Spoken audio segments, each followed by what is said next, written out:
Olá, boa tarde. Ops, isto está a fazer eco. É o meu tom de voz que isto é. Boa tarde outra vez, agora sem o pi final. Muitíssimo obrigada por estarem aqui connosco.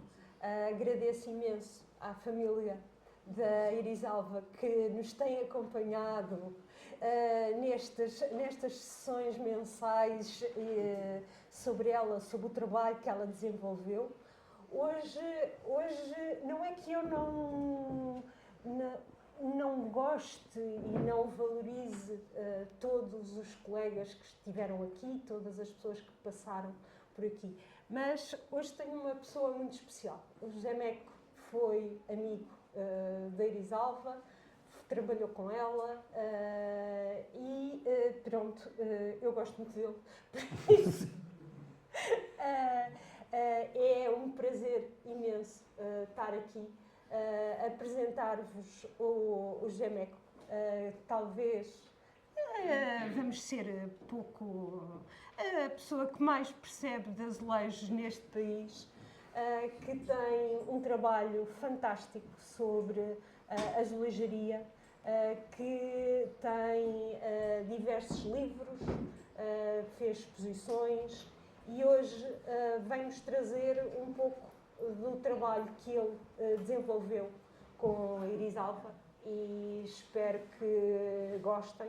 E muitíssimo obrigada, Meco, por ter vindo aqui ao Gabinete de Estudos Holiciponenses e que vamos falar de Irisalva e azulejaria. Vamos a isso.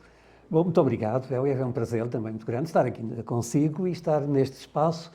E é realmente um grande prazer falar de Irisalva Moita. Foi uma pessoa de quem realmente fui muito amigo e com quem trabalhei durante vários anos e que foi a maior influência que eu tive na minha vida em termos de trabalho, de investigação, enfim, de compreensão das coisas. Foi realmente fundamental. Ela confiou no meu trabalho em muitos aspectos, mas deu-me possibilidades de avançar, de abrir-me portas, enfim, incentivou-me a fazer muitas coisas que eu sem ela não teria feito. Portanto, muito do que eu fiz na vida devo a ela e agradeço-lhe muito essa confiança que ela teve. E, portanto, é com muito gosto, venho aqui falar dela. Gostaria de ter preparado melhor esta sessão. Foi um bocadinho improvisada, eu não tenho estado nestes últimos anos com grandes condições de saúde. A minha casa teve obras nestes últimos anos e tive de a desmanchar 3 vezes, portanto continua ainda tudo a monte, de uma maneira, enfim, incontrolável, onde eu não tenho acesso às coisas, não faço ideia muitas delas onde é que possam estar e realmente muitas imagens que eu precisava só encontrei uma série de slides na segunda-feira, anteontem, e foi na segunda que estive a digitalizar muitas coisas, portanto apareceram mais do que eu precisava e outras faltavam. Com aquilo que eu já tinha, tentei cozinhar uma intervenção, mas não sei se não vai ser um bocadinho pesada, porque, entanto, apareceram coisas a mais, com muitas lacunas, e, portanto, eu tive muita dificuldade em selecionar. E há bocadinho, quando estava à espera da boleia para vir para cá, ainda fui à net e ainda saquei mais 2 imagens da Irisalva, que aproveitei para meter também, porque achei que eram interessantes. Portanto, eu comecei a trabalhar com a Irisalva em 81. Foi engraçado que eu conhecia a mal, mas nessa altura estava a fazer um estudo sobre o Palácio da Independência, os azulejos do Palácio da Independência, o Palácio Almada, e tinha uma série de fotografias antigas de painéis de azulejos que tinham desaparecido nas obras. E fui ao Museu da Cidade para perguntar se esses painéis estariam lá. E então ela disponibilizou-me o inventário que havia dos azulejos, e foi a partir daí que ela me convidou se eu queria colaborar com o Museu da Cidade, para trabalhar precisamente na área do azulejo. Onde estive então uma série de anos, nunca fui propriamente funcionário, mas sempre colaborador do museu, mas muito envolvido, no fundo, nas atividades, nas exposições, enfim, não apenas do azulejo, mas noutras em que era preciso sempre mais uma mãozinha para dar ajuda ou para fazer mais qualquer coisa. E, portanto, isso foi fundamental para a minha vida, para a minha evolução, para o meu desenvolvimento, a consciência, enfim, do que é património, do que são os valores. A Irisalva é uma mulher muito interessante porque ela era uma pessoa, ela não tinha uma formação em História da Arte. A formação dela era histórico-filosóficas, mas com cadeiras de História da Arte, nomeadamente pelo Mário Chicó. Portanto, ela no azulejo nunca trabalhou propriamente como uma investigadora, mas sim sempre como uma impulsionadora da importância que o azulejo tinha não só em Lisboa, mas na própria coleção do Museu da Cidade, e no Museu da Cidade como representante, no fundo, do que era o património da própria cidade também.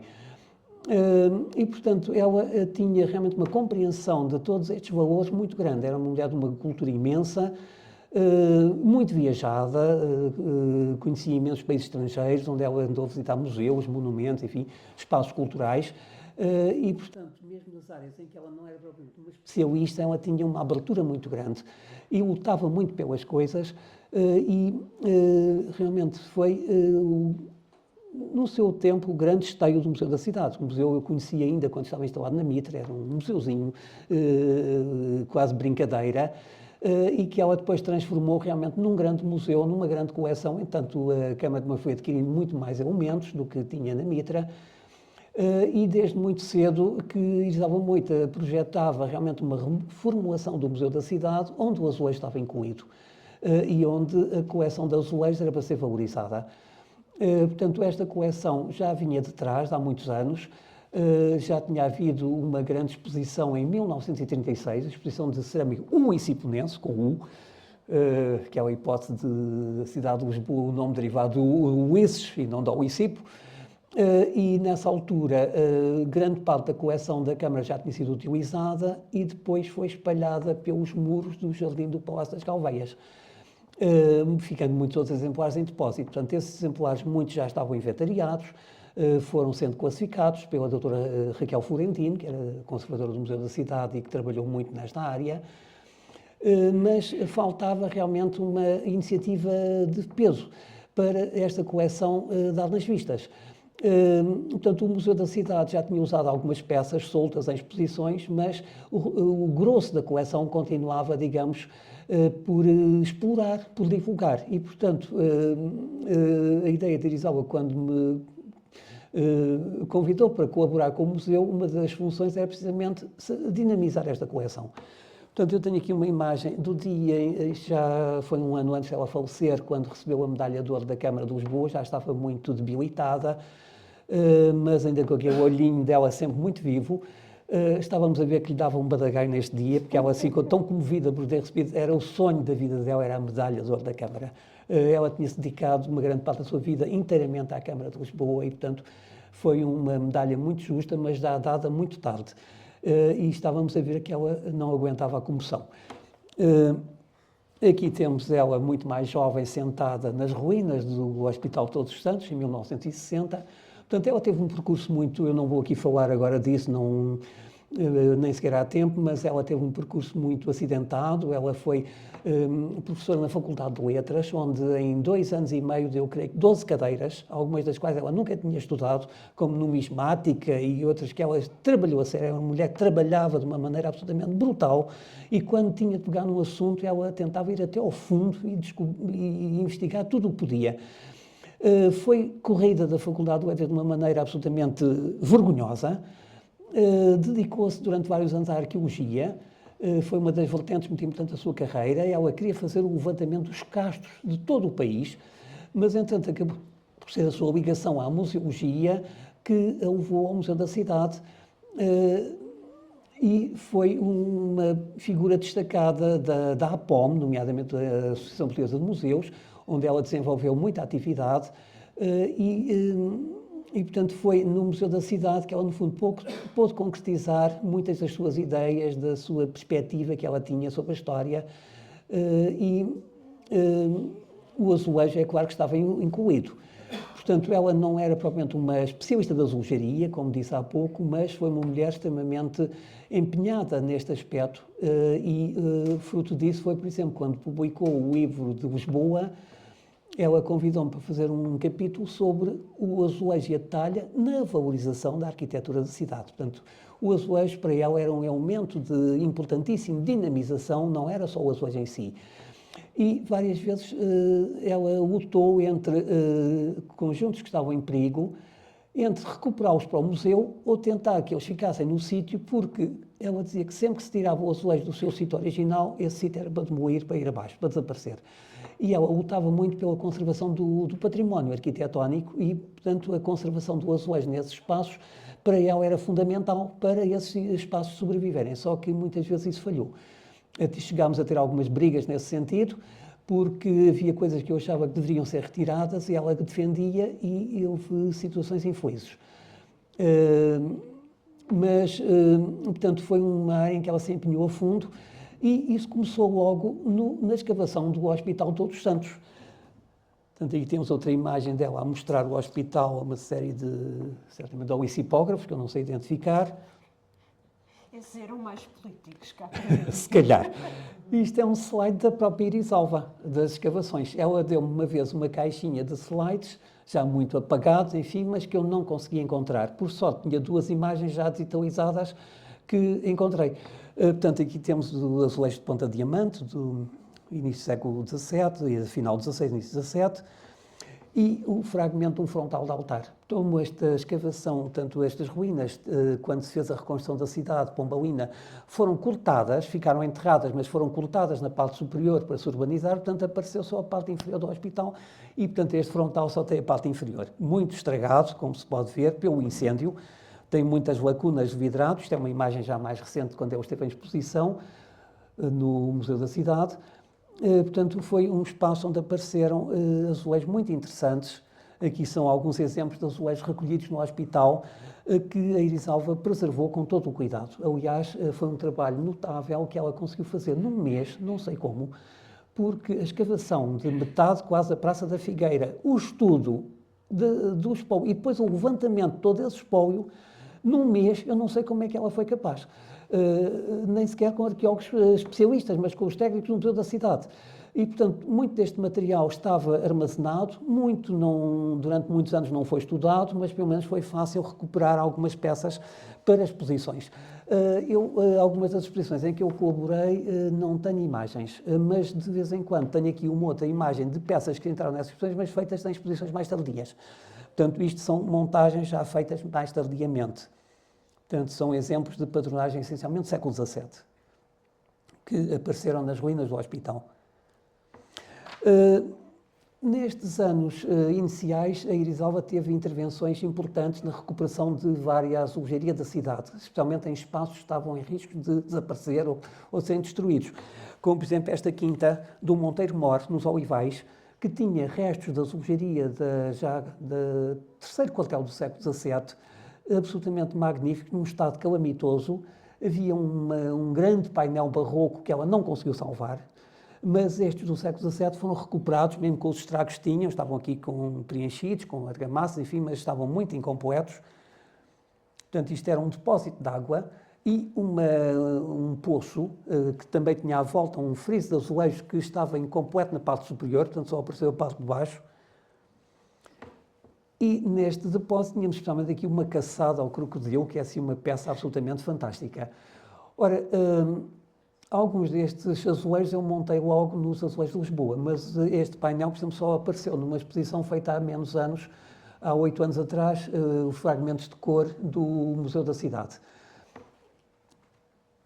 Como se pode ver aqui, portanto, são painéis desta quinta do Monteiro Mor, cá estão por baixo o friso que envolvia o poço, e 2 dos painéis. Este da caçada ao crocodilo só foi montado para esta exposição há 8 anos atrás, porque a maior parte destas peças estavam em depósito, não estavam tratadas, não estavam limpas, tinham restos de argamassa, estavam partidos, enfim, e, portanto, fazer exposições de azulejos, só quem nunca fez nenhuma é que não tem a noção da dificuldade que é. É muito mais complicado do que fazer com a maior parte dos outros materiais artísticos. E, especialmente, um dos problemas grandes é o peso do azulejo. A montagem de painéis, primeiro tem de ser montados previamente, por vezes separados em placas distintas quando são peças grandes, e depois o sistema de montagem também é muito complicado devido ao peso das peças. Necessitam suportes fixos, porque a maior parte das vezes pendura sempre um quadro com 2 fiozinhos, e experimentem pendurar um painel de azulejo dessa maneira. Ele fica a abanar continuamente, não é? Se for uma peça só, porque se forem mais do que uma placa, cada uma abana por si, não é? Portanto, estou a brincar, mas é realmente muito complicado. E já vou explicar o que é que aconteceu. Aqui temos o mesmo painel, com um friso em baixo, são gravuras do Tempesta, do século XVI, mas que foram durante séculos usadas na iconografia ocidental e que o azulejo incorporou muitas vezes. Portanto, é uma peça absolutamente espetacular, muito incompleta, Portanto, aqui não houve qualquer tentativa de completá-la, nem de reconstituir o que faltava, mas apenas de mostrar aquilo que existia. Portanto, com os azulejos ainda não tratados, com as fraturas visíveis, tudo isso, mas foi um contributo, creio que, muito interessante. Ora, esta é outra das obras que a Irisalva recuperou, isto é um prédio que existia na Rua da Imprensa Nacional e que tinha embaixo uma fábrica de louça. Houve aqui uma briga entre a Câmara e os donos, eles não queriam entregar os azulejos, mas eu há bocado não... enfim, já falo disso. Uma das coisas que a Irisalva fez foi criar uma lei que, no fundo, obrigava peças que eram do património da cidade e que tivessem importância para essa cidade, em caso de deslocação do sítio assim, ingressarem nas coleções municipais. E aqui queriam fazer um prédio novo, mas queriam aplicar estes azulejos a meio da fachada, a meia altura, o que seria certamente uma coisa pavorosa. E então a Câmara exigiu a entrega destes azulejos. E houve uma grande briga, portanto entregaram só a fachada da loja, mas o resto da fachada não entregaram os azulejos.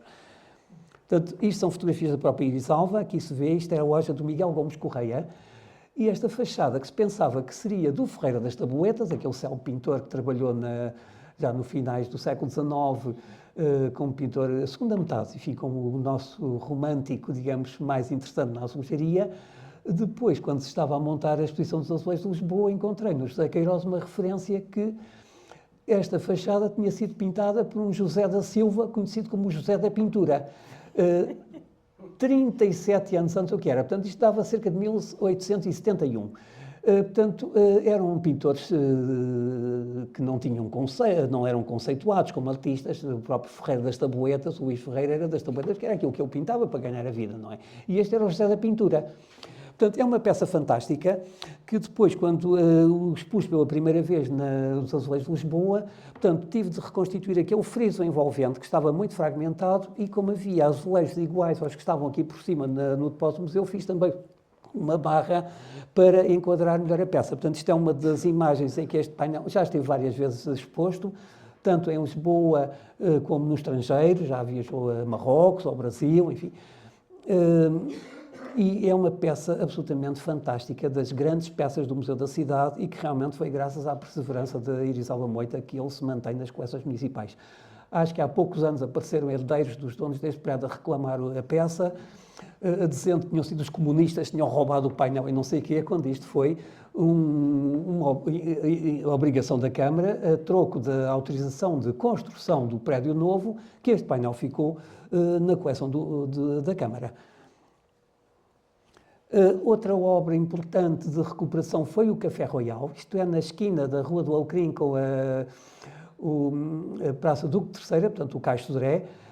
Este prédio de Pombo Índio foi integralmente destruído, portanto, o que está lá hoje é uma réplica moderna, até com cantarias novas, e a Câmara recolheu os azulejos que decoravam estas fachadas, esta e a lateral, e que são uma das criações mais interessantes do período da Belle Époque. Muito estragado, até tinham aqueles ferros, aquelas armações aplicadas por cima, enfim, os stores e tudo isso, mas que é um conjunto absolutamente fascinante que só foi exposto pela primeira vez nos Azulejos de Lisboa. Aqui temos uma das várias exposições em que já fizemos, com a montagem do canto e apenas de um fragmento da fachada. São painéis muito engraçados, naturalistas, pintados em azul e branco por um P. Bonatove, que eu nunca descobri quem era, mas com molduras tanto em faiança relevada da fábrica Constância, do Viriato Silva, e que são engraçadíssimas. Pode ser de um gosto um pouco kitsch, mas é uma obra realmente engraçadíssima que enriqueceu imenso o Museu da Cidade. Portanto, há bocado estávamos a conversar se não teria havido despiques entre o Museu do Azulejo e o Museu da Cidade. Eu creio que não houve, e mesmo algumas pessoas que acham que há peças destas deviam estar no Museu do Azulejo, há motivos para isso. Um deles é o papel que o azulejo teve em Lisboa. Lisboa foi a capital de Portugal da azulejaria. Tirando o Porto, depois no século XIX e início do fim, também teve uma grande importância, o Coimbra teve algumas, realmente o grande centro produtor da azulejaria sempre foi Lisboa. Veja o Brasil, está cheio de azulejos portugueses, especialmente do século XVIII, todos feitos em Lisboa.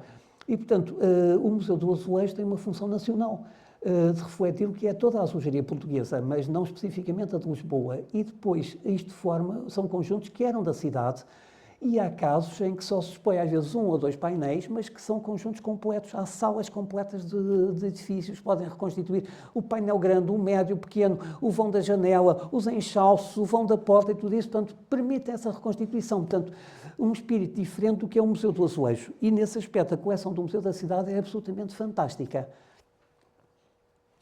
Portanto, aqui temos a esquina e um dos painéis. Depois, houve outras utilizações do azulejo que começaram cedo. A primeira exposição, digamos, importante em que Iris Alva participou, em que o azulejo teve um papel preponderante, foi na exposição do Santo António na região de Lisboa. O culto de Santo António na região de Lisboa foi uma exposição na Sé, em 1981-82, e onde vários azulejos estiveram representados, nomeadamente registros. Este é um painel célebre do Museu da Cidade, normalmente está exposto no Museu Antoniano. É uma peça da primeira metade do século XVII, interessantíssima, que estava em Lisboa numa fachada de uma quinta, de um muro de uma quinta, desculpem, mas apareceram realmente nesta exposição uma série de registros de azulejo, onde o Santo António estava representado, como este interessantíssimo do Senhor dos Navegantes, em que o Santo António está ali embaixo à direita, ou este aqui. Portanto, são peças onde a Isala começou realmente a utilizar a azulejaria, mas ainda só em exemplos pontuais. Ou este, também muito interessante. E foram precisamente alguns destes painéis que ela montou no Museu da Cidade quando fez a instalação lá do museu. Como este São Marçal lindíssimo, e outras peças nessa altura que foram documentos muito importantes da cidade, e que foram instalados também, portanto, por uma finalidade específica, de servir de documentos à iconografia da cidade. Como, são mais do que três, mas são os três principais que se destacam, como este do Terreiro do Paço, o da Ribeira Velha, portanto, aquela Casa dos Bicos célebre, isto são painéis do início do século XVIII, chamado Mestre PMP, ou este do Hospital Todos os Santos, que é uma imagem absolutamente magnífica da fachada ainda quinhentista deste hospital. Quem é que me está a querer ligar? Bom, deixem-no tocar. Espero que não seja alguém a dizer que não pôde vir. Portanto, um dos trabalhos também que Iris Alva dirigiu de valorização do Palácio Pimenta foi a remodelação desta cozinha, que já não sei exatamente a data precisa, mas foi também na sequência da instalação do museu e das primeiras exposições. Aliás, eu creio que isto terá sido pela altura da exposição do Marquês de Pombal, em 82, se não estou em erro.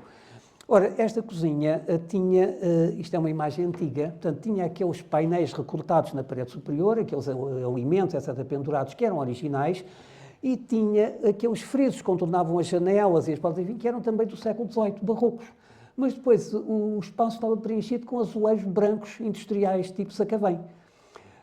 Que era um choque neste espaço e neste palácio tão rico em termos decorativos. Portanto, a Iris Alva teve uma ideia que eu acho que foi magnífica, que foi aproveitar precisamente uma grande coleção de azulejos de figura avulsa, portanto, da época deste palácio que havia em depósito, e integrá-los nesta cozinha.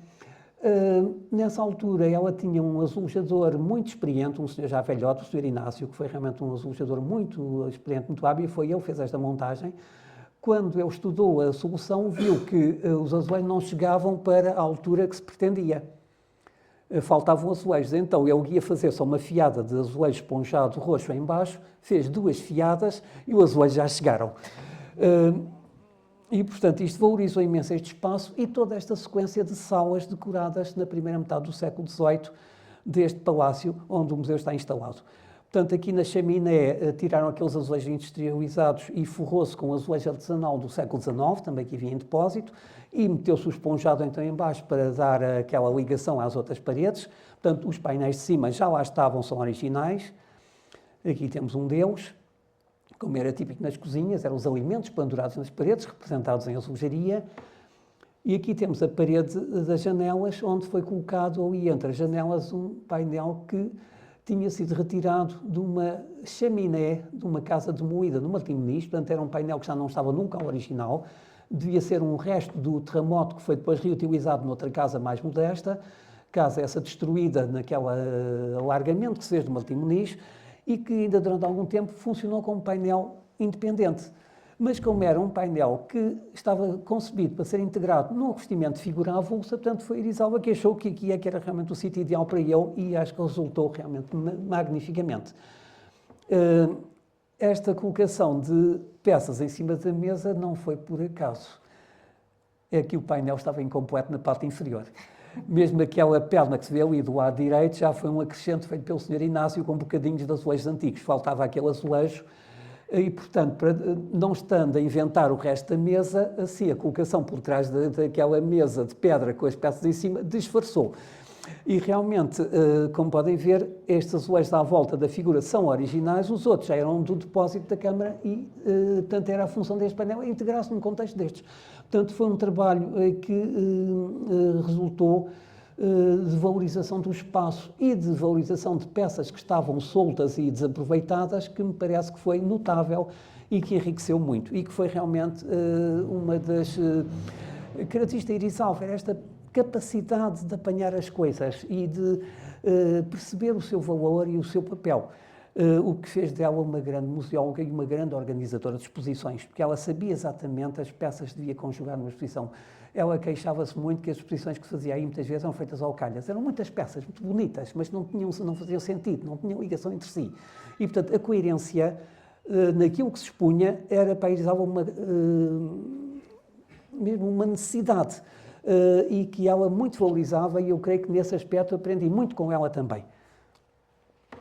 Entretanto, em 82, avançou-se para a exposição do Marquês de Pombal e Lisboa, comemorando precisamente o centenário portanto, da morte do Marquês. O centenário não, foram 250 anos da morte do Marquês, e esta exposição foi, eu, enfim, peço desculpa porque participei nela, mas acho que foi uma exposição notável. Foi a melhor que se fez sobre o Marquês de Pombal.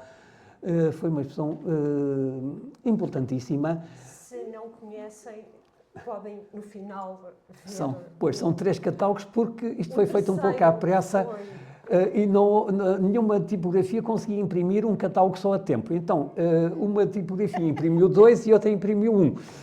Por isso é que são 3. Mas uma das coisas que a Irisalva resolveu foi especialmente valorizar a faiança da Fábrica do Rato e o azulejo do período pombalino. E nesse aspecto pediu uma colaboração, incluindo portanto, um texto sobre a introdução. É que os 3 textos que vêm aqui são todos meus, tem dado muita confusão, porque o texto introdutório sobre a indústria pombalina era um trabalho que eu tinha feito na Faculdade de Letras com uma colega sobre a indústria na época pombalina e, portanto, aproveitei algumas coisas desse trabalho. E depois, a parte da Louça do Rato foi a doutora Maria Raquel Florentino que organizou, mas como era uma pessoa que não tinha muita tendência para escrever, a Irisalva pediu para ser eu a fazer então um estudo do rato, o que deu umas certas brigas entre nós, enfim, como é normal, mas, enfim, deixemos isso. E então organizei a parte do azulejo pombalino, que nunca tinha havido uma exposição sobre o azulejo da época do Marquês de Pombal. Havia peças soltas que apareciam, mesmo no Museu do Azulejo nunca se tinha feito nada do género, e portanto foi uma aposta muito interessante, em que eu me empenhei a fundo. Os dias que eu passei nos depósitos a catar coisas, a abrir caixotes, a selecionar peças, havia muita azulejaria de padronagem pombalina a granelo. Então eu fazia montinhos de cada motivo. Normalmente os painéis, os padrões pombalinos são 2 azulejos distintos que se combinam. Eu tinha esses montinhos, então a cada modelo eu tentava ver qual era outro que ligasse melhor e a cercadura que se adaptasse melhor. E, portanto, isso deu-me um gozo enorme, obrigou-me a ganhar uma perspectiva enorme sobre essas peças e pôde-se, nessa altura, mostrar já peças muito consideráveis e, especialmente, tentar analisar o que tinha sido a evolução do azulejo na época rococó, porque havia 3 períodos bem distintos, um início, um período central e um período final, que até aí tinham sido muito misturados, incluindo pelo engenheiro Santos Simões, que não tinha tido tempo de trabalhar isso a fundo quando morreu. Portanto, eu estava a começar a estudar o século XVIII, mas, além disso, ele, quando morreu, ainda o estudo do rococó também não estava tão desenvolvido como se veio a tornar um pouco mais tarde. Isto é uma peça do Rato, notável, uma das talhas que pertenceu ao Marquês de Pombal, que na altura estava numa coleção particular das Caldas da Rainha. Portanto, também me deu um grande gozo. Eu nunca tinha pegado no Rato, nem nunca tinha estudado o Açores Pombauim, portanto, trabalhei a fundo nisto, tentei olhar com olhos novos para estas coisas e creio que consegui, em relação ao Açor do Rato, também chamar a atenção para características que não tinham sido ainda muito bem exploradas. Não foi possível, na altura, fazer pesquisa documental, porque a fábrica do Rato, quando foi criada pelo Marquês de Pombal, portanto, a administração foi integrada na fábrica das sedas que já existia e todas as outras manufaturas pombauinas, das amoreiras, a administração foi feita pela fábrica das sedas. Portanto, a documentação estava toda misturada. Ainda estive na Torre do Tombo, mas realmente aquilo era tão confuso, eram meses de trabalho, portanto, quando a exposição tinha de abrir, ia muito menos tempo. E, portanto, foi uma lacuna, mas que não foi possível. Mais tarde é que o Museu do Azulejo fez então uma exposição muito mais organizada e aí teve uma equipa a estudar sistematicamente essa documentação e a extrair tudo o que era do Rato, que permitiu, digamos, dados novos e outros mais seguros.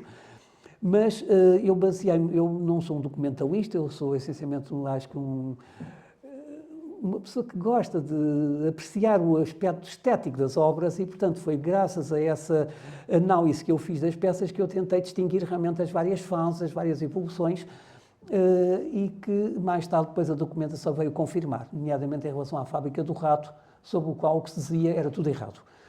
E especialmente o que se apontava como sendo característico da fábrica do Rato era aquilo que tinha sido feito antes do terremoto, quando a fábrica só aparece 12 anos depois. Enfim, deixemos isso, senão isto era outra história muito complicada. E, portanto, aqui temos uma das peças da fase inicial, pré-terremoto, que eu chamei na altura de rococó inicial, mas que hoje já é possível dar-lhe um nome mais específico, que é o estilo Regência.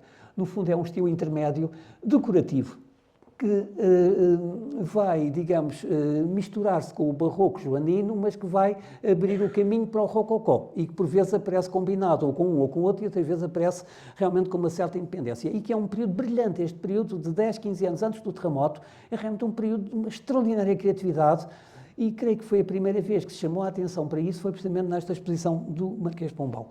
Aqui temos um pormenor para a delicadeza extraordinária destas obras, isto é de um requinte, de uma elaboração formal, enfim, absolutamente extraordinário.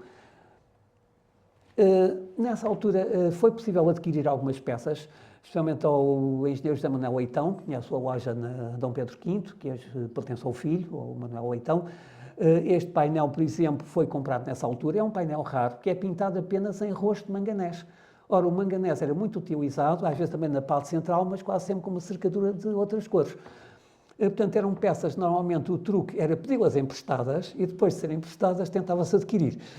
E realmente, em alguns casos, resultou. E eu tenho pena de não ter picado para se terem comprado mais peças nessa altura, incluindo um painel de Gabriel Del Barco, que eu, nessa altura, enfim, não me preocupei muito. Portanto, é uma peça muito rara. São gravuras do Watteau, francesas, portanto, que foram muito utilizadas na azulejaria desta época, como na Quinta dos Azulejos, aqui no Paço do Lumiar, por exemplo. Este também foi comprado nessa altura, é um pequeno painel já da fase pós-terremoto, mas extremamente gracioso. E depois havia peças fundamentais, como, por exemplo, um conjunto de painéis com cenas de chinoiserie de uma casa que tinha sido demolida ali em Alcântara, onde está hoje a Avenida Gulbenkian, onde começa a Avenida Gulbenkian, e que são painéis engraçadíssimos, deste gosto rococó muito acentuado na cercadura, com os concheados, com os elementos polícromos, contrastando com o centro pintado em azul de cobalto. Outro conjunto notabilíssimo era de uma casa que existia em frente à entrada do Hospital São José. Portanto, quando se sobe aquela rampa que vai do Martim Moniz, era uma casa que ficava do lado esquerdo e a entrada do hospital à direita. Era uma casa pombalina, coberta, as salas cobertas de azulejos, portanto a casa foi demolida, a Câmara recolheu todos e com isto consegue reconstituir quase uma casa pombalina de azulejos.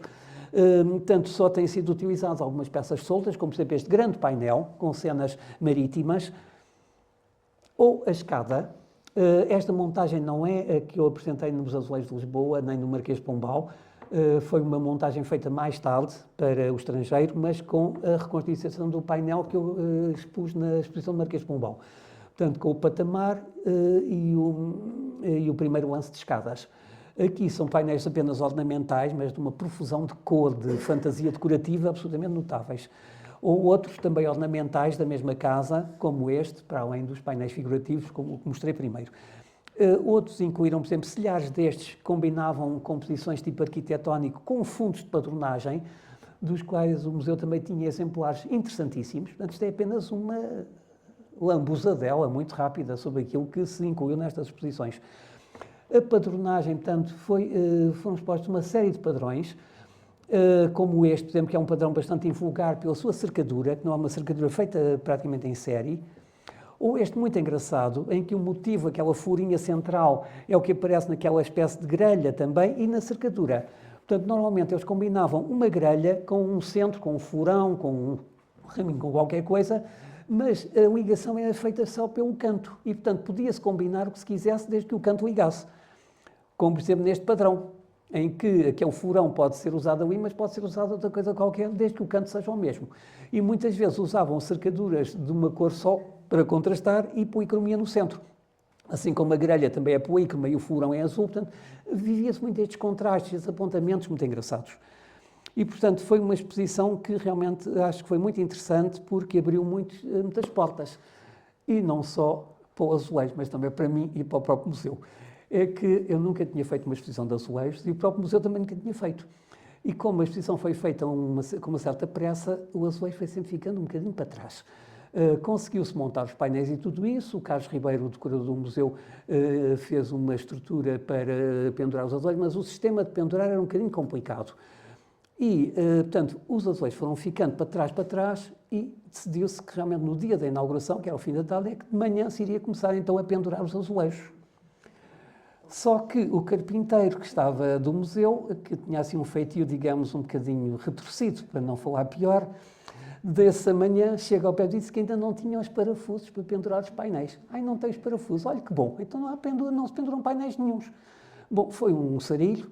O diretor dos serviços culturais, o Dr. Capitão, chega lá, desesperado, que ia-se mandar comprar os parafusos, e disse: eu não estou aqui para dar cabo do património da cidade, estou aqui para defender, eu recuso-me a pendurar os painéis. Portanto, ficam no chão. E ficaram, encostados às paredes. Quando o engenheiro Abcacis chegou para a inauguração, eu fui logo direitinho ter com ele e disse: olha, senhor engenheiro, sou eu que sou responsável, os painéis estarem no chão. Não houve condições para os montarmos. É claro que não caiu muito bem, mas o que é certo é que depois a montagem em si demorou uma semana a trabalharmos de manhã à noite. E aí todos nós aprendemos o que é difícil montar uma coisa destas. Aprendi eu, que não tinha experiência, aprendeu a doutora Isabel, aprendeu os outros técnicos, nunca ninguém tinha feito uma coisa destas em conjunto. E, portanto, nas exposições a seguir já fui mais previdente. Porque realmente com estas coisas também se aprende. Bom, deixemos isto. A Lisboa Quinhentista, que se fez em 83 como uma espécie de complemento da 17ª exposição,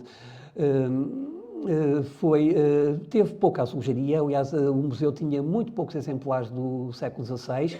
Usou-se mais reproduções de alguns dos exemplares, portanto, em fotografias a preto e branco ampliadas de exemplares da cidade, mas mesmo assim apareceram algumas coisinhas, como, por exemplo, estes azulejos valencianos encontrados na escavação da Casa dos Bicos, ou esta peça muito interessante, é um azulejo, nas costas é esmaltado, só em uma placa lisa esmaltada de azul, portanto, de um conjunto de xadrez, mas que é um reaproveitamento num azulejo sevilhano de aresta que devia ter defeitos e que nunca foi esmaltado e que depois foi escacilhado e aproveitaram então as costas. Portanto, é um documento precioso que normalmente é exposto pelas costas.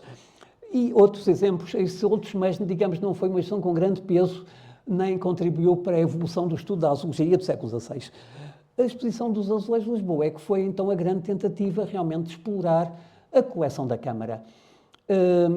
Começámos logo em 83 a preparar coisas, portanto os azulejos tinham de ser limpos, tinham de ser tratados, e como as salas do resto chão do Palácio de Pimenta ficaram vagas depois da exposição da Lisboa Quinhentista, portanto aproveitámos essas salas para ir estendendo painéis, limpando, etc.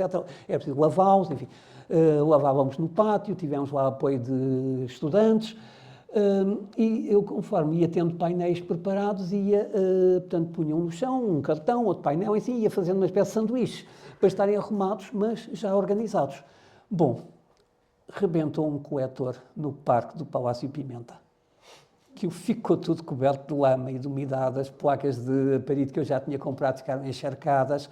Bom, foi o caos completo. Foi preciso levar tudo para a estufa fria e lá é que os azulejos foram limpos e preparados, mas isto atrasou imenso a montagem. Portanto, a estufa fria que foi escolhida pela doutora Isalva para expor a exposição, que achou que era um espaço, digamos, para já aquela grande sala do fundo tinha espaço suficiente para se fazer uma exposição grande e era um espaço bastante livre, não era um espaço com peso académico, digamos, como são alguns museus. E, portanto, ela apostou muito nesta exposição e foi realmente o grande apoio dela que permitiu que esta exposição se fizesse, senão ainda hoje estávamos a acabá-la. Mais uma vez, no dia da inauguração, o carpinteiro veio-me dizer que os parafusos tinham acabado. Porque eu pedia sempre para me avisarem a tempo destas coisas e sempre que eu mandava comprar um determinado número, eu mandava comprar o dobro. E neste dia, passou-me assim uma coisa má pela cabeça, virei-lhe as coisas, não tenho nada a ver com isso, não é problema meu. A doutora Isalva chega lá nesse momento, percebe-se aquilo, manda logo o carro de serviço com o motorista a ir buscar uma requisição ao museu, para ir à loja comprar os parafusos, só que etc. O painel, como se vê aqui nesta fotografia de baixo da inauguração, aquele painel que se vê do lado esquerdo ainda faltava a parte de cima, montar.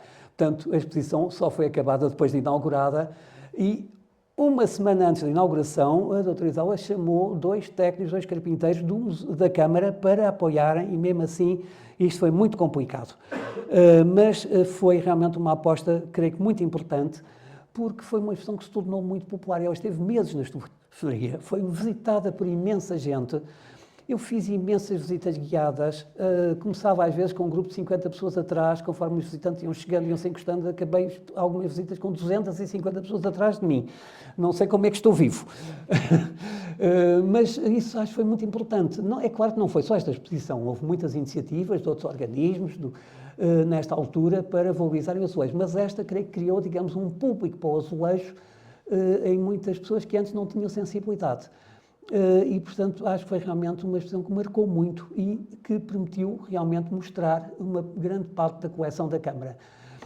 E no catálogo, a doutora Isalva escreveu precisamente uma introdução, Azulejos de Lisboa no contexto do Museu da Cidade, que é um documento muito importante, que ela explica realmente a importância desta coleção, a importância dela para a Câmara e para a cidade, e faz alguns comentários muito curiosos,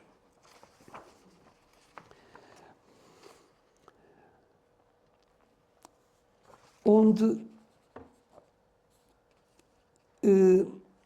precisamente acaba isto. Estamos certos que esta exposição vai constituir um verdadeiro acontecimento artístico e um notável contributo para a história da azulejaria em Lisboa e em Portugal. Será que esta exposição vai finalmente conseguir despertar para a urgência de se construir, junto do Museu da Cidade, a Galeria dos Azulejos de Lisboa, inscrita no seu programa e que tanto viria valorizar? Ponto de interrogação. E na inauguração, o engenheiro Abcacis, que está aqui nesta fotografia de baixo, eu não posso ampliar isto, senão isto descontrola-se tudo, mas o engenheiro Abcacis disse que tinha uma novidade a dar, é que já tinha pedido a 2 arquitetos da Câmara para fazerem o estudo de um pavilhão a construir no Parque do Museu da Cidade para azulejos, que deu origem ao que hoje é conhecido como o Pavilhão Preto. E, portanto, foi uma das consequências dessa exposição, foi o começo desse pavilhão, mas não o acabamento, já irei falar disso. Portanto, eu tenho algumas imagens muito más, mas isto é o conjunto da exposição geral, portanto, deste espaço ao fundo da estufa fria, com uma montagem estudada pelo Carlos Ribeiro, e com, portanto, uma seleção muito alargada de painéis deste coleção. Portanto, aqui temos, nestes topos, tínhamos fotografias ampliadas de conjuntos, portanto, com o azulejo integrado, e na porta a abrir tínhamos esta figura monumental, este frade, que fazia parte dos 2 painéis que estavam então no fundo do pavilhão. Quando se entrava à direita, havia 2 painéis gigantescos, 2 painéis barrocos absolutamente extraordinários. Estes painéis, só estes davam para se fazer um museu. São absolutamente extraordinários, é um par com mais 2 daqueles frados, só expusemos um.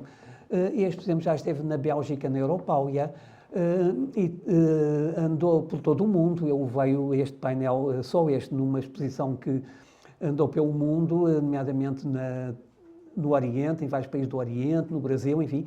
Era um painel com 18 metros quadrados, portanto, com 6 metros e tal de largura, com quase 3 de altura, montado em 18 placas distintas. Portanto, só a montagem deste painel era uma coisa épica, porque, como podem ver, eu aqui parece que não tem separação entre as placas.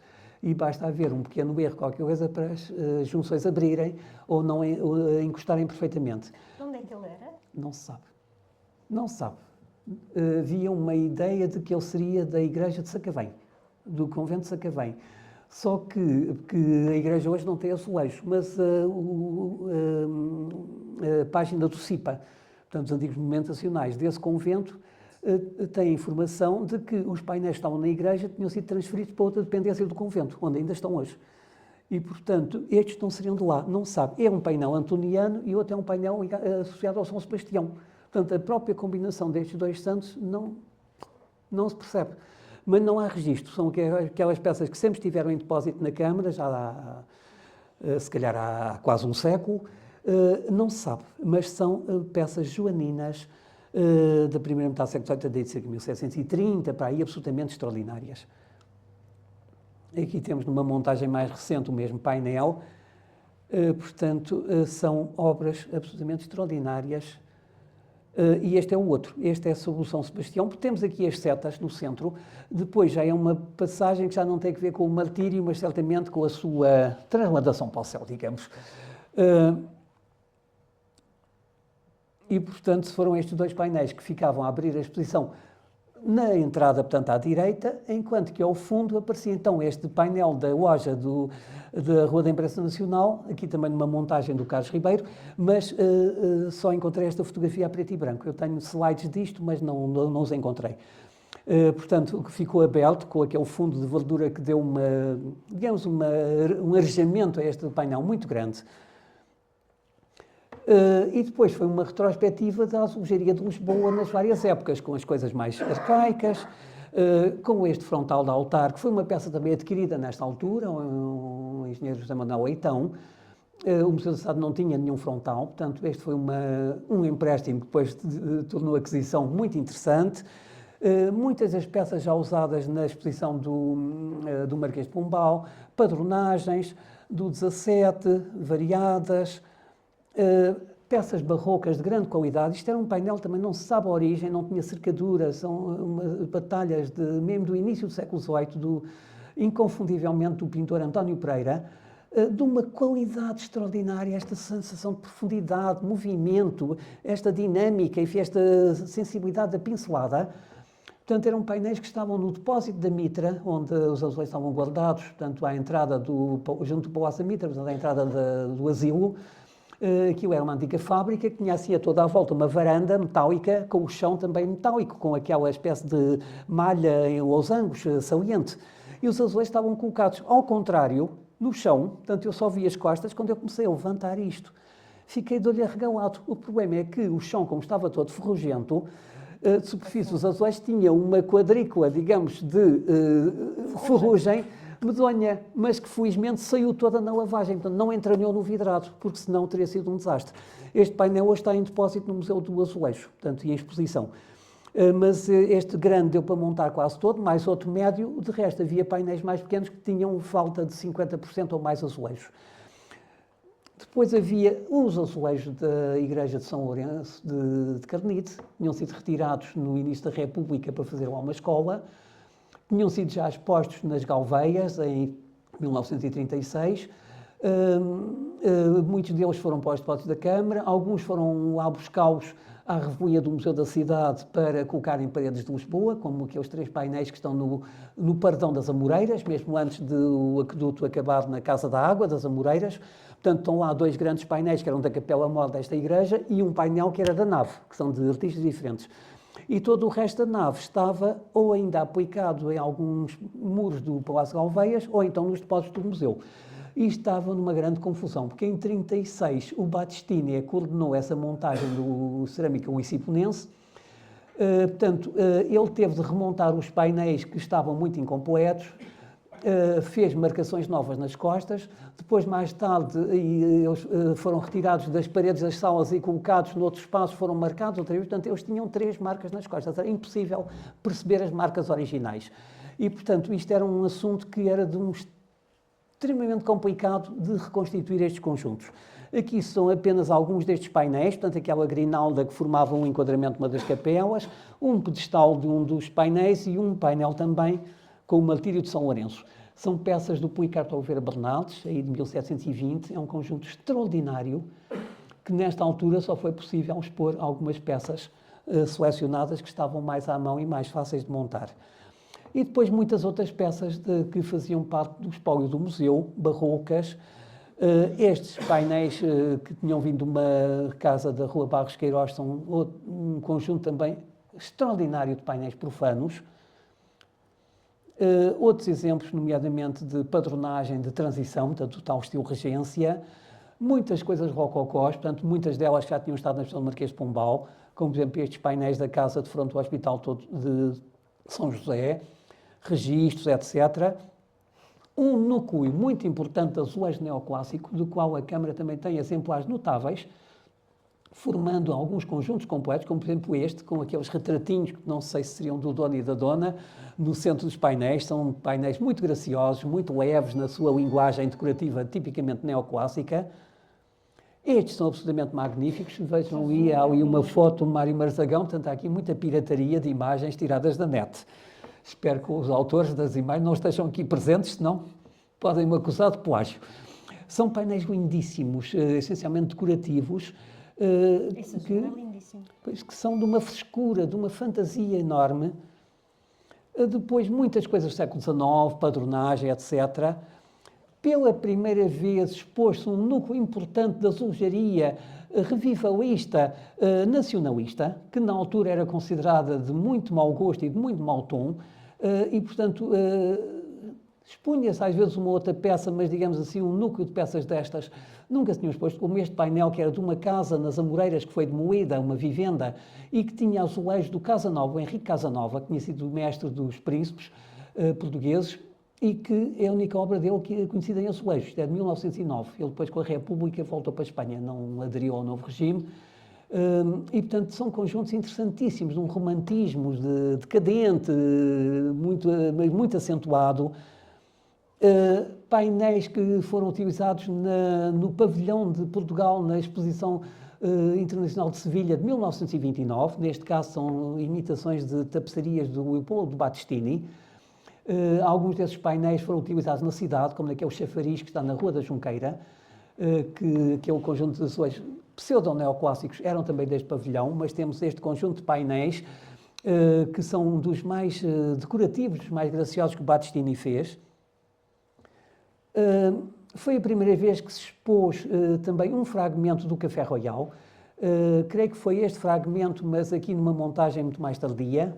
Este não é da montagem da estufa fria. A moldura é igual à de... Você já mostrou? É o Café Royal. Era o Café Royal, era o mesmo.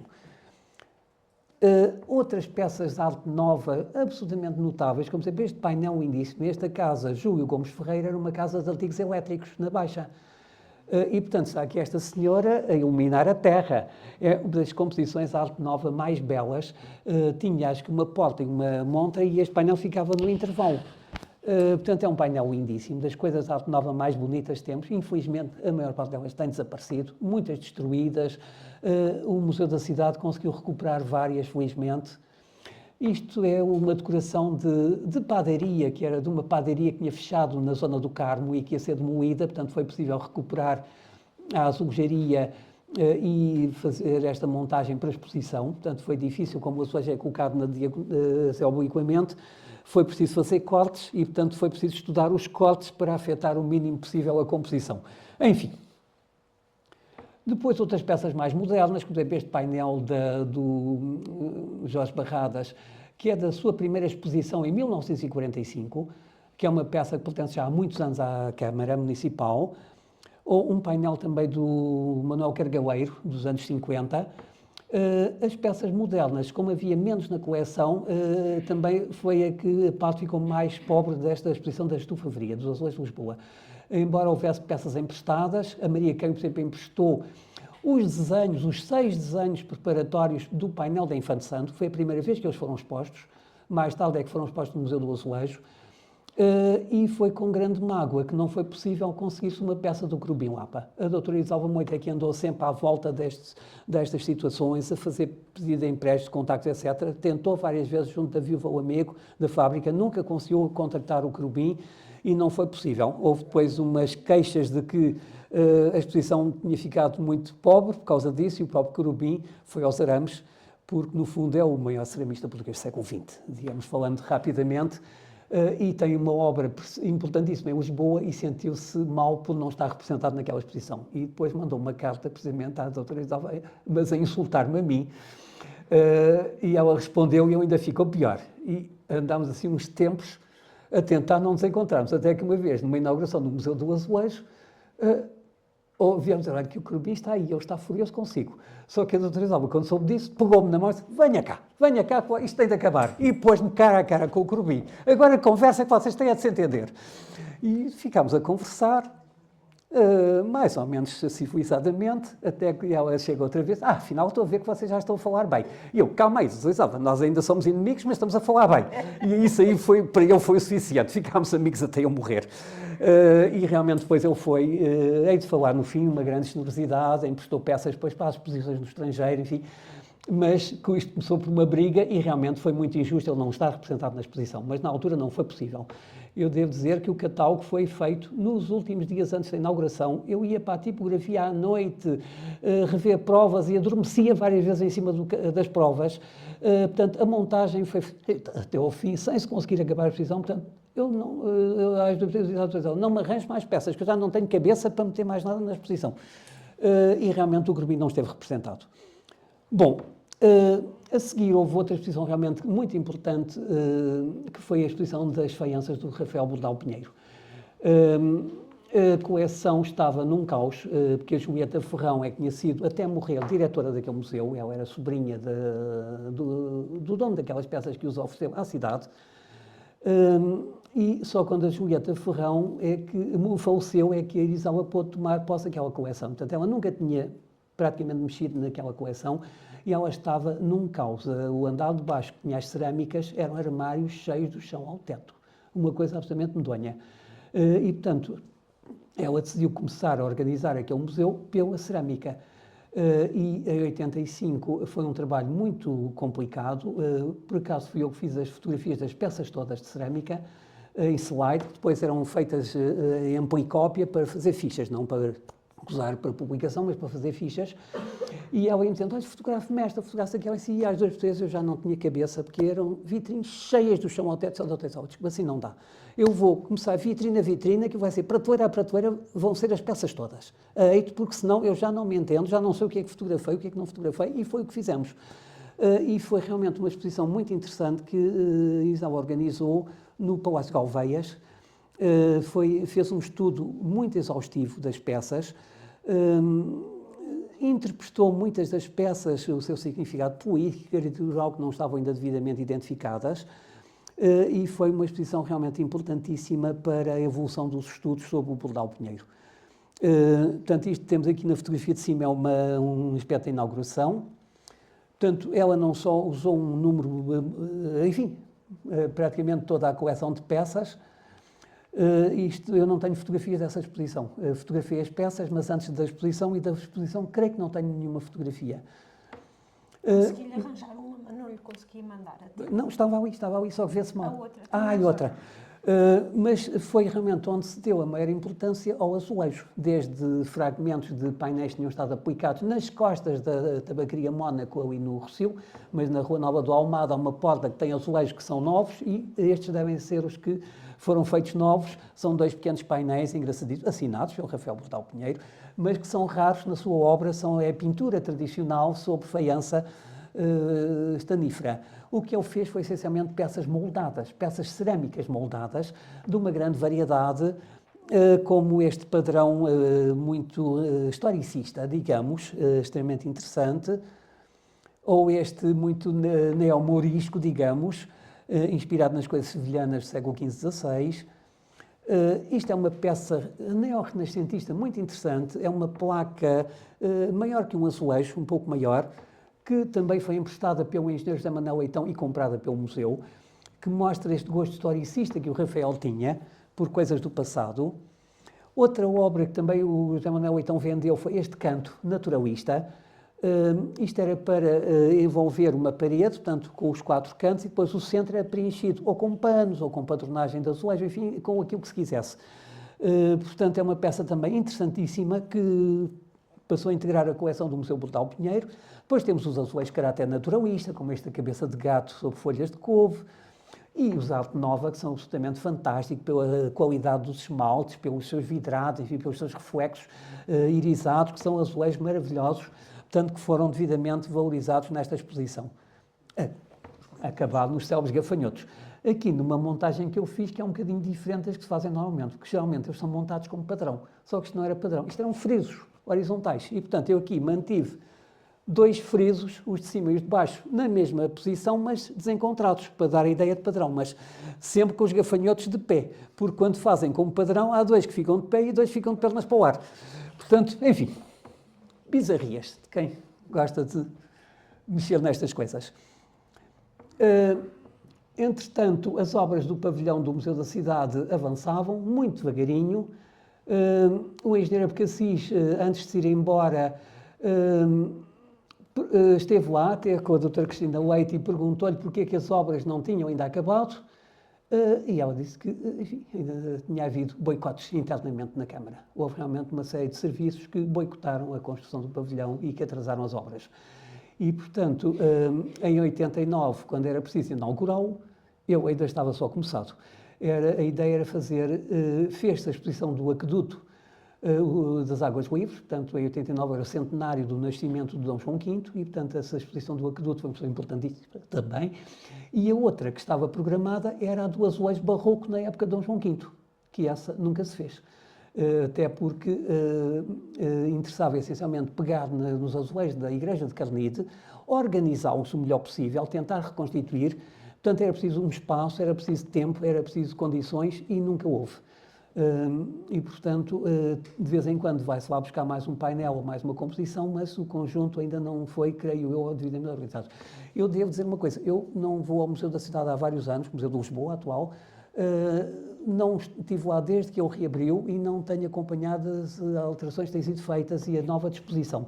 Portanto, eu sei que têm dado algum valor ao azulejo, mas não sei exatamente qual, e, portanto, não vou falar do assunto porque não sei, não conheço.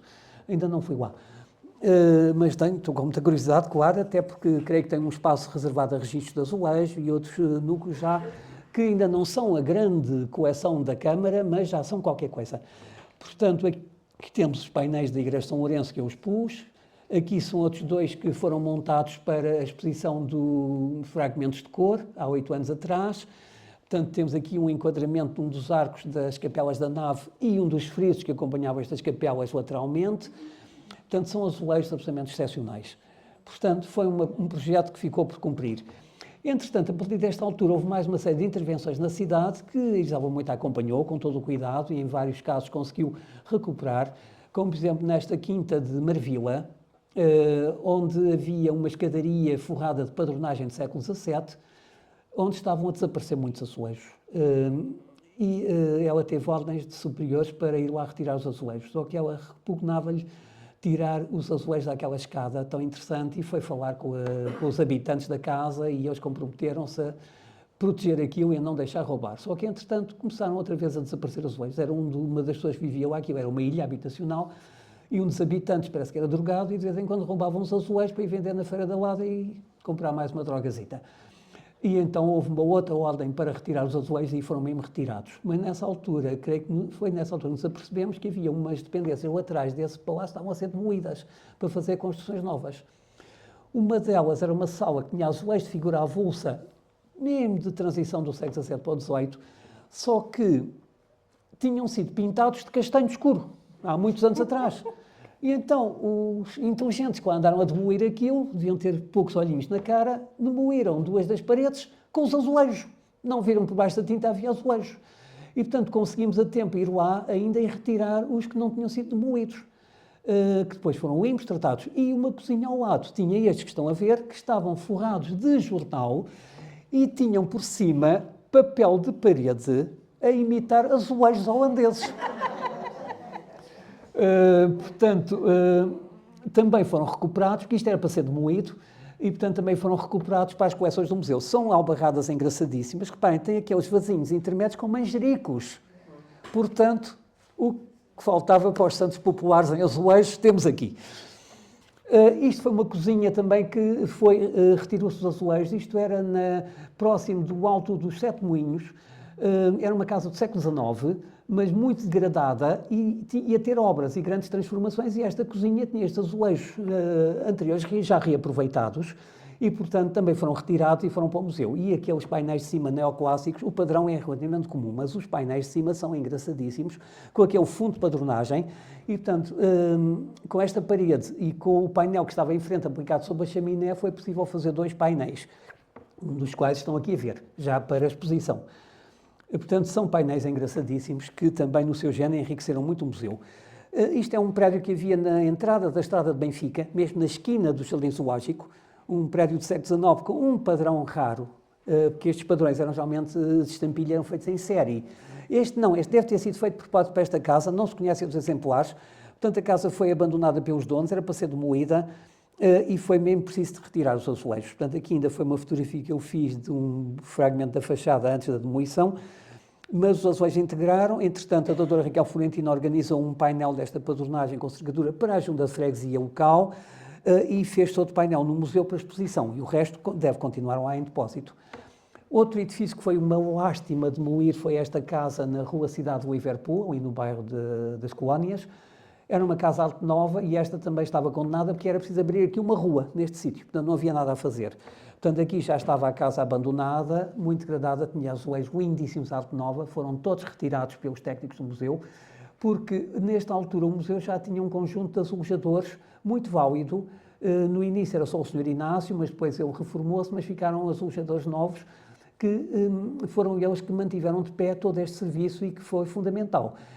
E tiraram isto com muita dificuldade. Isto são azulejos industriais de pó de pedra, muito frágeis, portanto eles saíram muito danificados e até hoje eu creio que nunca foram utilizados. Eu nunca utilizei estes azulejos em nenhuma exposição e creio que nunca foram, porque o trabalho de recuperação deles vai ser muito complexo, vai exigir um trabalho de restauro muito complexo, de preenchimento de falhas, de lacunas, etc., e de tratamento das próprias peças. Mas era um conjunto lindíssimo e foi uma pena ter sido realmente destruído. Enfim. E foi precisamente por esta altura também que se decidiu retirar os painéis que estavam no Jardim das Galveias. Aquilo era uma pessegada, tinham sido postos lá a granel pelo Battistini em 1936, portanto alguns estavam a degradar-se nas paredes, outros estavam com misturas, outros estavam mal classificados, mas eram peças notáveis, como este, que estão a ver que era também da São Lourenço Carnido, de uma das capelas laterais, assim como esta porta, que era também, creio que dessa igreja, portanto, que estava aqui completamente descontextualizada, mas que é uma peça notável.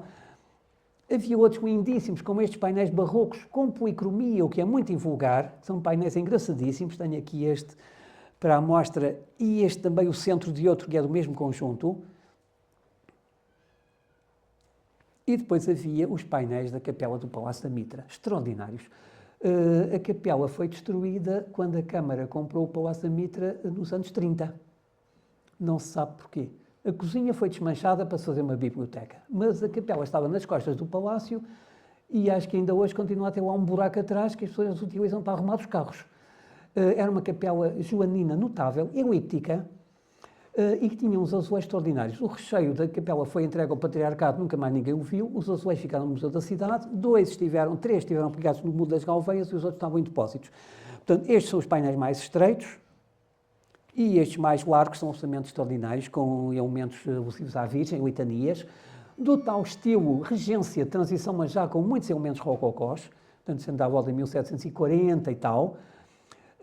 E, portanto, estes painéis têm sido muito utilizados em exposições e são peças absolutamente extraordinárias. Como se pode ver aqui numa das exposições mais tardias, são obras absolutamente notáveis, que lamentavelmente deviam estar retiradas na capela se ela existisse, mas, enfim. E depois havia uma sequência de retratos régios, neoclássicos, que estava numa das paredes laterais do jardim, e estes eu recusei-me a tirá-los da parede, porque estavam aplicados com cimento. A doutora Isalva queria muito que eles fossem retirados também, mas eu disse-lhe que retirávamos isto e dávamos cabo de tudo. Ia-se arrancar isto à pancada e ia-se estragar completamente este conjunto. E achava também que, ficando só este painel numa parede cega, porque as outras têm janelas, têm vãos, numa parede só até era um elemento decorativo. Não havia nenhum espaço para expor este painel, em sítio nenhum, e, portanto, ali até não ficava mal. O problema é que há poucos anos, quando fizeram lá um quiosque que serve de bar, foram-no pôr mesmo à frente deste painel. Foi pontaria, foi mesmo pontaria. Isto, como dizia o Jô Soares, tem pai que é cego. E, para além de pais, há muito mais gente que não vê nada. Portanto, é um conjunto interessantíssimo. Já estava incompleto, havia uma parte que tinha sido refeita pelo Battistini, em 1936, e, portanto, o painel lá ficou. E é engraçado, este é o painel da ponta, com o Príncipe Dom João, futuro Dom João VI, com a data de 1799, portanto, em puro estilo neoclássico, portanto, típico desta época, só que depois os componentes laterais eram 2 painéis de uma escada e 2 figuras de convite, esses foram retirados e têm sido usados várias vezes pela Câmara em diversas exposições. Um deles com o retrato da Dona Carlota, portanto, a mulher de Dom João VI, aqui ainda princesa, P. Carlota, portanto, Carlota Joaquina, e as figuras de convite são os 2 militares fardados à maneira da época, portanto já não são aquelas figuras barrocas, com aquelas librés, aqueles coetes, enfim, aqueles trajes típicos, mas sim vestidas à maneira desta época e que são muito engraçados também. E aqui tem, numa exposição, utilizados por mim, precisamente definir um espaço. Outra obra fundamental nesta altura, portanto, em que a Iris Alvamoita se empenhou profundamente, foi na recuperação dos azulejos da fábrica Lusitânia, que ficava ali no Arco Cego, onde está hoje a Caixa de Depósitos. Portanto, aqui também, isto era para deitar abaixo. O recheio perdeu-se, portanto, antes de ser entregue à Câmara, o recheio foi dispersado. Houve azulejos que faltaram, por exemplo, aquelas janelas ali de baixo tinham uma loja e os vãos das janelas tinham uns azulejos à Ardecô lindíssimos, só que a loja esteve alugada, antes da fábrica ser extinta, ainda esteve alugada a outra firma qualquer de fora, e quando lá chegámos, esses tais azulejos tinham desaparecido. Portanto, a Câmara recuperou todos os azulejos que eram possíveis, alguns do interior estavam com uma argamassa muito rija, não foi possível, mas foi um enriquecimento também muito grande para as coleções municipais, embora lamentando-se o desaparecimento deste edifício de uma fábrica que tinha sido bastante importante em Lisboa. Portanto, aqui temos a fachada ainda completa, com aquele grande painel central, com o título, Companhia das Fábricas Cerâmicas Lusitânia, com este painel alusivo à produção de cerâmica, depois com outros complementos bastante interessantes. Portanto, era uma fábrica que, portanto, fazia painéis tipo nacionalista, revivalista, como fazia as composições Art Deco mais originais que se fizeram em Portugal.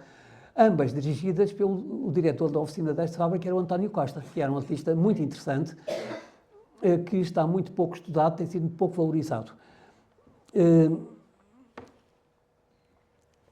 E eram dele, precisamente, e Art Deco, os azulejos da parte inferior da parte das lojas, que são composições absolutamente extraordinárias.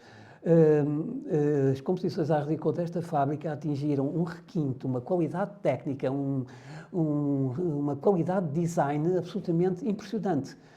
E, portanto, são peças maravilhosas, mas que foram muito difíceis de retirar, porque elas tinham não só cantarias, estavam encostadas a cantarias, como estavam aplicadas com argamassa muito rija. Portanto, foi muito complicado retirar isto. E alguns do interior perderam-se mesmo. Saíram tão aos bocados que foram para o lixo.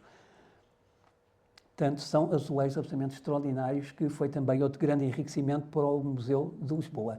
Isto era o anexo lateral, com esta padronagem feita em série, mas também foi toda retirada, e depois no interior tinha quase o catálogo da fábrica, com painéis tipo revivalista, painéis tipo crochê, tipo Art Deco, tipo, enfim, portanto, isto permitiu recuperar muita coisa para o museu. Nem tudo terá sido recuperado, porque alguns não foi possível arrancar em condições, mas como eram coisas feitas em série, dá para formar módulos mais pequenos. Aqui temos algumas das decorações internas, ainda quando a fábrica foi fechada. Cá temos as coisas Art Deco, das mais sóbrias até outras mais elaboradas. E várias destas peças foram mostradas numa exposição que já não foi organizada pelo Iris Alvamoita. Foi o Azulejo Gráfico, creio que foi em 89, no Pavilhão Branco. O Pavilhão Branco foi um dos grandes disparates que a Câmara fez, que aquilo foi um pavilhão pago pelo Banco de Portugal, que eles queriam expor a sua coleção de papel, notas e moedas, etc. E então pagaram esse pavilhão para fazer essa exposição e depois o pavilhão ficava para a cidade. Só que a arquiteta que desenhou aquilo fez uma espécie de casa de chá, com grandes janelas, do chão ao teto, com a luz entrar a rotos, e depois pôr notas e outras coisas que não podem apanhar luz, era o ideal. Portanto, o pavilhão teve uns anos fechado, sem ser utilizado, e quando já se começava a degradar, apareceu um congresso de designers internacional e que fizeram um acordo com o Museu do Azulejo para realizar lá uma exposição. Só que depois as peças mais representativas que eles tinham da azulejaria eram as do espólio do Museu da Cidade. E quando foram pedir, nessa altura, o Dr. Paulo Pereira, que era já diretor do museu, portanto, quando foram pedir a cedência dessas peças, eu disse que aquilo estava tudo a precisar de muito tratamento, iria ser uma obra muito dispendiosa, de recuperação, etc. E, portanto, ou só emprestavam algumas, ou então a exposição repartia-se pelo Museu do Azulejo e pelo Museu da Cidade.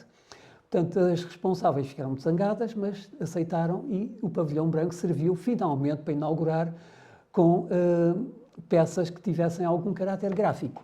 O catálogo é uma miséria, é uma folhinha quase de papel higiênico, desculpem lá o comentário. Nunca vi uma coisa graficamente tão má como uma coisa feita para um congresso de designers.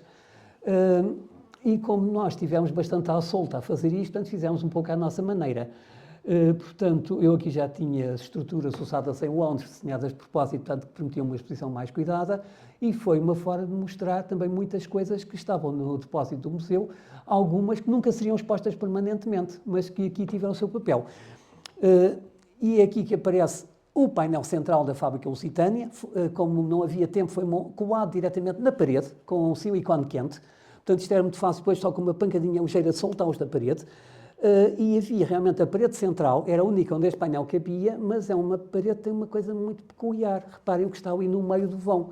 É que a caixa elétrica ficou mesmo a meio da parede principal da galeria do andar de cima. Portanto, isto para quem desenha espaços para exposições realmente também tem olho. Enfim. Pois, há os muito bons e há os muito maus. O problema é que às vezes são os maus é que fazem estas coisas. Mas, portanto, isto foi uma aventura. São horas. Ai, que horror. Eu também estou quase a chegar ao fim. Mas, portanto, foi uma exposição feita à pressa, com a prata da casa, mas que também me deu muito gozo fazer. E, portanto, a Iris Almoita já não foi a coordenadora da exposição, mas, no fundo, tudo o que esteve aqui apareceu lá graças a ela. E, portanto, acaba também por ser uma espécie de homenagem posterior à sua ação como responsável do museu e como grande impulsionadora de recuperação do azulejo da cidade. Cá temos os painéis da fábrica, também os Art Deco, lindíssimos. É claro que estas coisas desintegradas do seu contexto perdem alguma coisa, ganham às vezes individualidade, visibilidade, mas perdem alguma coisa. Isto é um painelzinho da fábrica Lusitânia, muito engraçado, um painel de anúncio de um milheiro, que também foi emprestado pelo engenheiro José Manuel Leitão e que também foi comprado nesta altura. Portanto, a Isalva teve sempre a preocupação de ir comprando peças, e eu não falei há pouco, mas uma das peças fundamentais que ela adquiriu para o Museu da Cidade foi aquela salamandra de louça do final do século XVIII, que costuma estar numa das salas do resto de chão, não sei neste momento se está exposta ou não, mas que é uma peça importantíssima, que foi das peças que ela comprou. Além de muitas outras peças, normalmente ela ia muito a leilões. Houve muitos anos em que o Estado não comprava uma peça em leilões, nem seria em leilões, e que o Museu da Cidade era o único que estava presente e que comprava coisas, às vezes com dificuldade, às vezes com medo de não ter dinheiro que chegasse, mas foi um museu que esteve sempre presente e Isalva marcou sempre presença. E ela era uma figura realmente muito considerada no meio dos antiquários e dos colecionadores.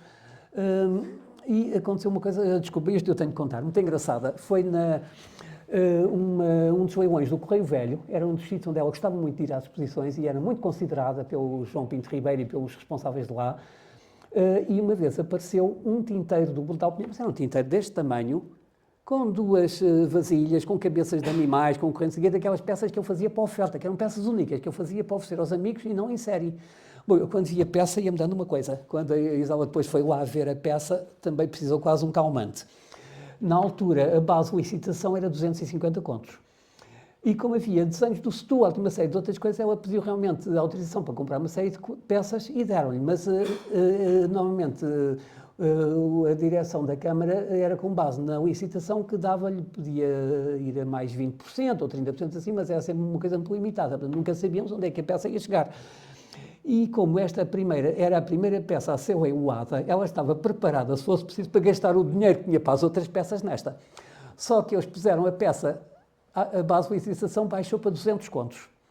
Houve 2 ou 3 ofertas e quando ela chegou às 250, era a oferta do Museu da Cidade. E o João Pinto Ribeiro disse, bom, portanto esta peça é o Museu da Cidade que fica.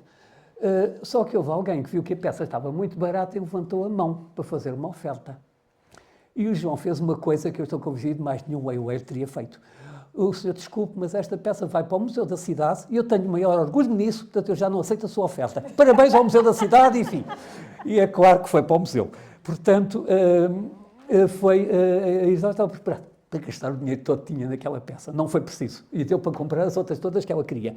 Mas, portanto, esta foi uma daquelas que são peças que às vezes as pessoas acham que não têm grande importância, nada, mas são importantes e que são uma marca da produção de Lisboa e de uma fábrica que foi ativa e de um gosto que houve no início do século XX. Portanto, tudo isto é importante. E ela teve a noção disso sempre com uma clareza, com uma lucidez muito grande. Isto é uma loja de móveis e estofos, só havia isto em depósito, portanto, durante a desmontagem, a demolição, deve-se ter perdido muita coisa. Houve, muitas vezes, a maior parte destas obras não chamavam os técnicos do Museu da Cidade, nem chamavam os lojadores. Portanto, as equipas de técnicos que faziam estas demolições é que normalmente depois aproveitavam os restos, mandavam uns caixotes, às vezes com porcarias, e, portanto, aqui também já não existiam ou perderam-se quando foram arrancados, e, portanto, isto nunca é uma coisa que nunca poderá ser exposta permanentemente, mas que nesta exposição fez todo o sentido. O mesmo aconteceu com este painel da Junta de Freguesia de São Mamede, que a Junta funcionava na parte de baixo daquele Palácio Ceia Bramão, onde está a Universidade Aberta. Só que depois mudou-se de lá e este painel estava lá desprezado para ser deitado fora. E, portanto, conseguimos retirá-lo para o Museu da Cidade. E é um documento importante da toponímia da cidade. Portanto, é um painel revivalista, também do início do século XX, ao final do XIX. Outras incorporações muito importantes foram graças aos gabinetes técnicos que havia nessa altura em alguns bairros, como o da Madragoa, onde estava o António Miranda, que neste momento é o presidente dos Amigos do Museu Nacional do Azulejo, mas que sempre se interessou muito por estas coisas e sempre houve uma relação bastante boa entre a Isalva e alguns destes gabinetes. E, portanto, isto era de uma fundição que havia na Madragoa, que foi demolida, e o António conseguiu que os painéis fossem cuidadosamente retirados e enviados para o Museu da Cidade. E, portanto, são 2 peças do maior pintor português do início do século XX, da Azulejaria, o José António Jorge Pinto, que fazia essencialmente coisas arte nova, mas também fazia coisas destas. São 2 composições notáveis que aqui estão e que também foram expostas nesta exposição do azulejo gráfico, mas já estavam em depósito no museu. Portanto, isto é uma fotografia antiga e muito má deste mesmo frontão, ainda quando estava apoicado na fundição. Portanto, podemos ver aquelas estruturas de tijolo e tudo aquilo que o completavam, aquele fecho central de pedra que fazia aquela ranhura no painel, e este é o outro, portanto é um par. Portanto, foram peças que entraram no museu através dos serviços da Câmara, mas graças ao esforço que a Irisalva sempre fazia para que estas coisas tivessem em conta o museu.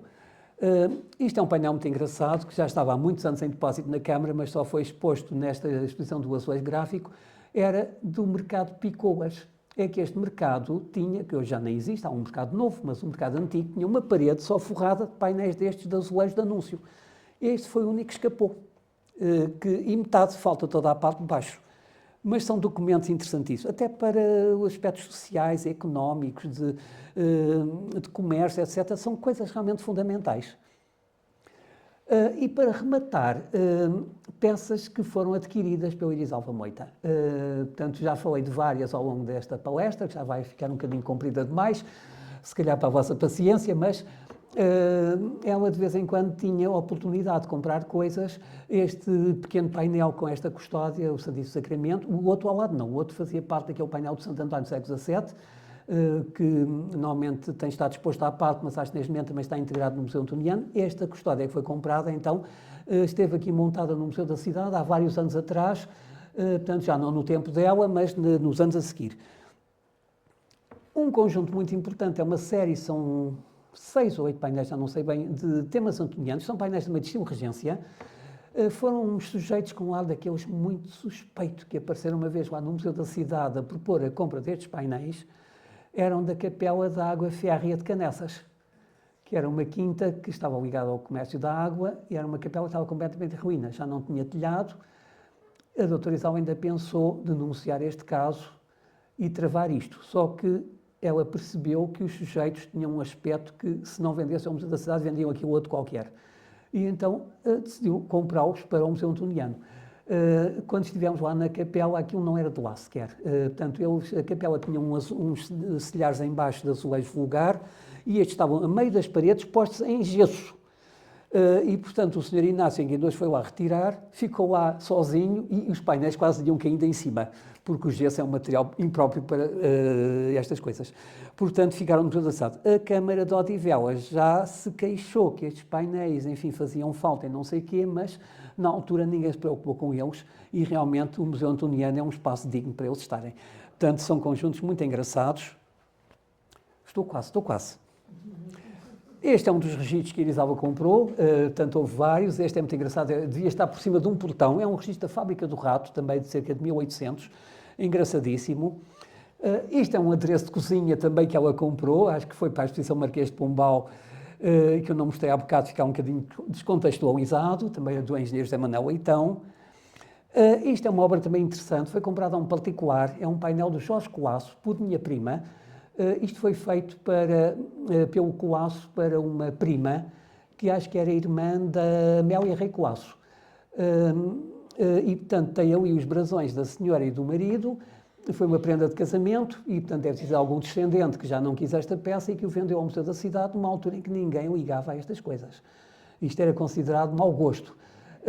É uma peça interessantíssima, com a moldura original, portanto é uma moldura neogótica, isto devia fazer parte de um móvel, do alçado de um móvel. É uma peça original que também veio enriquecer bastante o conjunto já considerável de peças destas que o museu tinha. E esta é uma surpresa, o painel do Almada Negreiros, que era de livraria Ática, não é? Ática, na Rua Alexandre Herculano. É uma peça fundamental, excepcional. Só que a livraria fechou e o painel desapareceu. E andou anos anónimo. E um dia eu estava no Museu da Cidade, há um senhor que vai lá à porta e pede para falar comigo.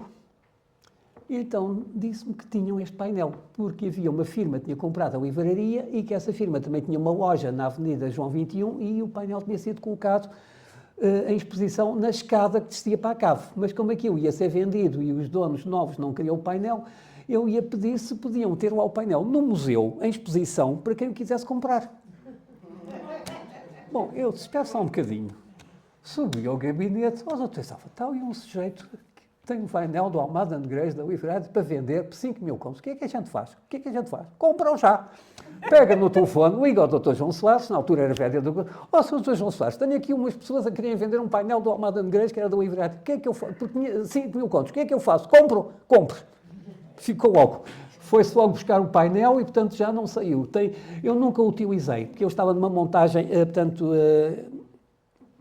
isto é uma montagem dele, estava montada em pranchas de madeira, com cimento nas juntas, que é uma coisa absolutamente medonha, portanto, ele durante muitos anos não foi tratado.